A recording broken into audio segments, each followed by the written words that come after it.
navigating your spiritual journey or you're going through your spiritual awakening that you've really had to learn to enjoy your own company, or you notice that you are in your own company a lot more than you've ever been before. If that resonates with you, if that feels like something you've experienced or you're currently experiencing, continue to watch, because we're going to talk about it. We're going to talk about what it's like to really learn to enjoy your own company and certain things that come along with that. Let's go. Welcome to Empress Expressions. My name is Amber and I am the Empress here, and I welcome you whether you are returning or you're new here. So we're talking about learning to love your own company and just some of the things that come along with that, the realization of it, the awareness of that's what's going on, and just things like that. So we're going to tap into that. I have about 3 points that I want to talk about. So the first one is realizing you feel alone. When I thought about this, the first thing that came up is when I first really was like getting deep into my spiritual journey. And honestly, at the time, I don't even think that I associated this particular experience that I'm going to share. I don't think that I really associated it with going through what I was going through. I think it was just sometimes like these things just happen and they're unfolding, and it's not until later you realize, oh, that's what that was, or that was all the things. I had a friend, and she was my best friend, honestly, at the time. And I remember I would go over and I would hang out with her, and we would hang out, we would talk, we'd probably drink wine. Not probably, we was drinking wine and eating food, just doing girl stuff and, talking about life. Our kids would hang out and play and stuff like that. And at the time, I didn't really know what exactly I was going through. But now looking back, and especially when I intuited, creating this content, I really, this channel is me, this is the Empress Expressions, right? And I want to share, some of my experiences, show some transparency, but just let you know that you're not alone and that there's also support for you, right? So what I realized when I was hanging out with her, I was having all of these realizations about my life and about just the world in general. And I remember I would share these things with her, and I would say, I remember at the time I would say stuff about God and how, judgment and God being mad or me doing something wrong. And I guess in so many ways kind of thinking out loud in a sense. But with her being my best friend, that's what you do with your best friends. And I remember one time she commented and she said, "God, Amber, why do you have to always be so deep all the time?" And I remember how much that hurt my feelings when she said that, because I felt like that's what we did, right? We were deep, like we talked about these things. And that's when I realized not so much that I was going through a spiritual awakening, but that's when I realized I started to feel alone. I was like, I don't really have anybody to talk to about this stuff. And in that moment, I realized that I instantly became super self-conscious about certain things that I would say to her, because in so many ways I felt rejected. Did y'all hear my dog just snore? I felt rejected, and I felt like I was too much. Like, the things that I found to be interesting, the questions that I had, the conversations that I wanted to have and talk about. And I didn't always want to talk about these things, but just in conversation, I would mention certain things. And she was starting to make these different little comments about, dang, Amber, like, why do you have to be so deep all the time? And that was the moment that I realized, like, wow, I feel alone. Even though I have a really good friend, I have a best friend, I have family, I have all these things, I didn't feel like I really had people. It really just felt like there was just me, So the second thing I have is doing things by myself. So this was after that experience, I believe. It's like all the lives you live. Sometimes it is so difficult for me to like remember things that happened like 10 years ago or 5 years ago sometimes. And then some things are still super crystal clear. But doing things alone, I remember really being in my business as a cosmetologist doing eyelash extensions full time. Well, I didn't work on Sundays and Mondays, and Mondays were like my day. I officially had claimed Mondays as my day. It was my day to go, and I had kind of made this pact with myself that I was going to go and do things I had never done before. I was super, super obsessed with myself, not in a conceited way, not that I feel like that's bad, but I was obsessed with myself and exploring myself, learning what I liked, doing things, and I was like obsessed with being comfortable being by myself. And this was probably, I was probably about 25, 26 years old. And so I started this thing where I was like, on Mondays, I went and did something I had never done before. That's how I learned about flotation therapy, gravity deprivation. I got a Groupon one day and did that on a Monday. I went to my first crystal shop during these Mondays. I found my first metaphysical store. And so I just started doing these things by myself. And I feel like that was another very pivotal point of me truly enjoying my company.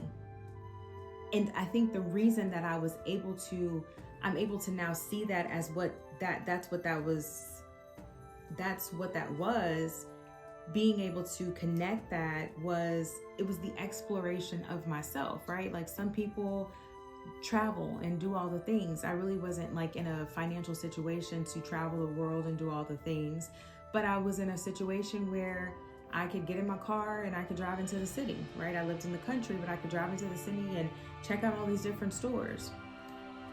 And so the exploration of myself really helped me fall in love with my company, really learning to be my biggest cheerleader, really learning myself, understanding different aspects, diving into the things that I found to be interesting without needing the validation or the company or the energy of anyone outside of myself.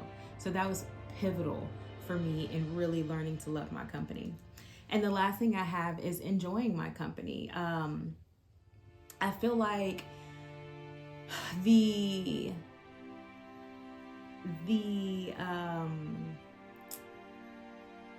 don't want to say the final point or destination, because I feel like I'm still and will always be on a journey of exploring myself, right?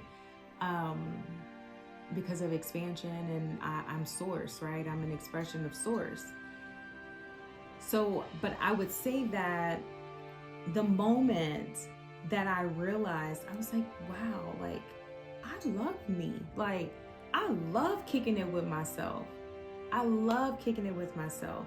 I would have to say that realizing that I felt alone, and then navigating different spaces and places in my life alone, investigating the questions that I had about life, about myself on my own, really, really helped me to step into a place of enjoying myself, enjoying my company, realizing that the conversations that I would have with myself were freaking amazing.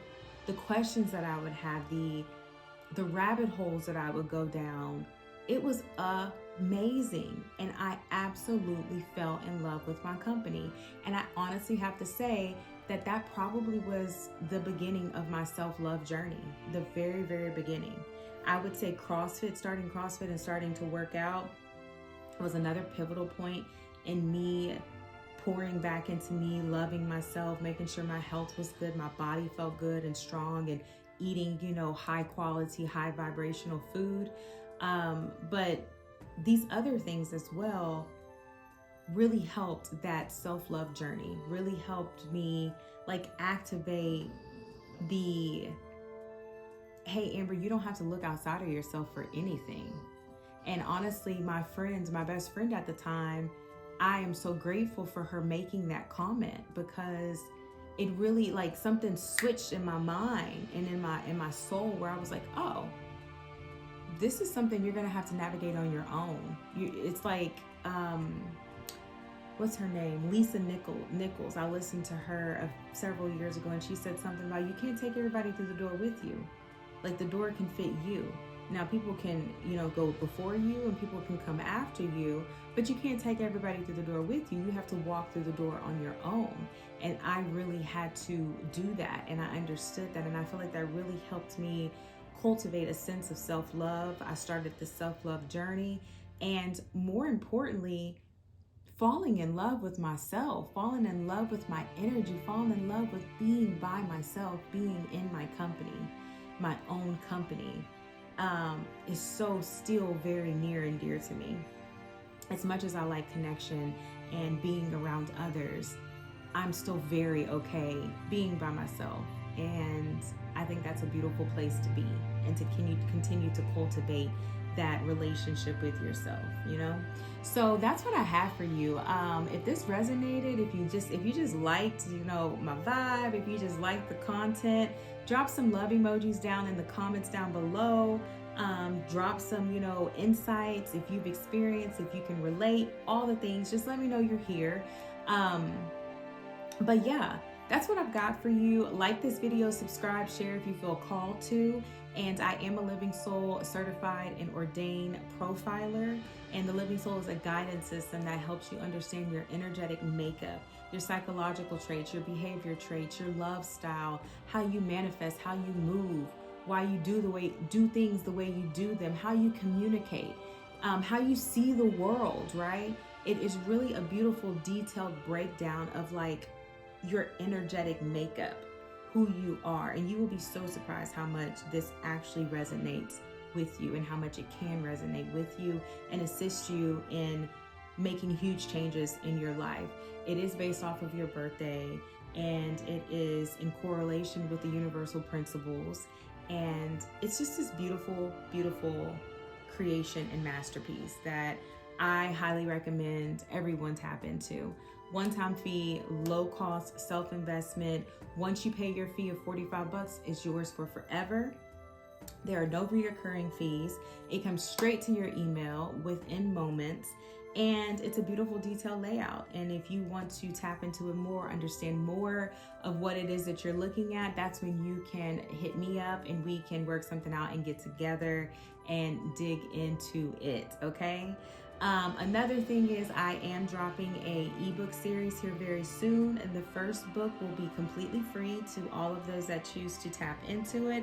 And it is just about soul wisdom. It is going to be a beautiful breakdown of what exactly Empress Expressions is in the terms of my coaching business, and how I feel the importance of helping women activate their soul wisdom in order to create the life that they want, heal trauma, tap into, honor, respect their inner masculine, feel deeply into their bodies and their emotions, and just all the things, right?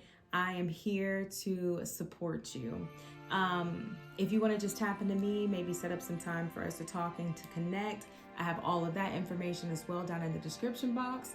And then as far as the ebook, if you're interested in receiving that ebook, I will, when it's time to drop it, I will display it on different platforms. But you can also email me at soulwisdomcare@gmail.com and just let me know who you are and that you're interested in receiving that book. And I will definitely get that out to you when that is released, okay? So in the meantime, in between time, as always, I send you peace, I send you light, and I send you love. And until next time, bye.